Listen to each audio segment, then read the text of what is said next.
আসসালামু আলাইকুম। আপনাদের পরিচয় করে দিতে যাচ্ছি একটি ওয়েবসাইট। এই ওয়েবসাইট থেকে ডলার ক্রয় এবং বিক্রয় করতে পারবেন। আমাদের লিঙ্ক ডিসক্রিপশন বক্সে দেওয়া আছে, চাইলে টেলিগ্রামে যোগাযোগ করতে পারেন অথবা ক্রমে গিয়ে সার্চ করতে পারেন উপরে ডোমেইন নেমটি bdbyselfpaid.com।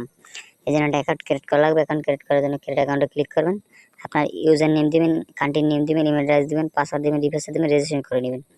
আমার আগে থেকে রেজিস্ট্রেশন করা ছিল, আপনারা রেজিস্ট্রেশন করে নেবেন, তারপর লগইনে ক্লিক করবেন, লগইন করে নেবেন। আমি লগইন করে নিচ্ছি। লগইন হয়ে গেলে হোম পেজে চলে আসবেন। হোম পেজে চলে আসার পর কীভাবে টাকা এক্সচেঞ্জ করবেন আমি দেখিয়ে দিচ্ছি। টাকা পাঠাবো হচ্ছে গিয়ে নগদ থেকে এবং রিসিভ করব ওয়েব মানি ইউএসডিটিতে। ওয়েব মানি ইউএসডিটিতে আমি 2500 টাকা পাঠাবো। 2500 টাকা পাঠাবো, পেয়ে যাবেন $25। তারপর এক্সচেঞ্জে ক্লিক করবেন। এক্সচেঞ্জে ক্লিক করার পর আপনি ইমেল অ্যাড্রেসটি দিবেন, ওয়েব মানির অ্যাকাউন্ট আইডিটি দিবেন, তারপর পোস্ট এক্সচেঞ্জে ক্লিক করবেন। পোস্ট এক্সচেঞ্জে ক্লিক করার পর দেখবেন সব কিছু ঠিক আছে কিনা। তারপর কনফার্ম অর্ডার ক্লিক করুন। কনফার্ম অর্ডার ক্লিক করার পর আপনি যে নাম্বার থেকে টাকা পাঠাইছেন ওই নাম্বার ট্রানজ্যাকশন আইডিটি দিয়ে কনফার্মে ক্লিক করুন। সো গাইস, আপনারা দেখতে পাচ্ছেন অলরেডি কনফার্ম হয়েছে এবং অনেক অর্ডারই কমপ্লিট আছে। ধন্যবাদ। আমাদের ভিডিওটি যদি ভালো লাগে লাইক করুন, শেয়ার করুন, সাবস্ক্রাইব করুন। আসসালামু আলাইকুম।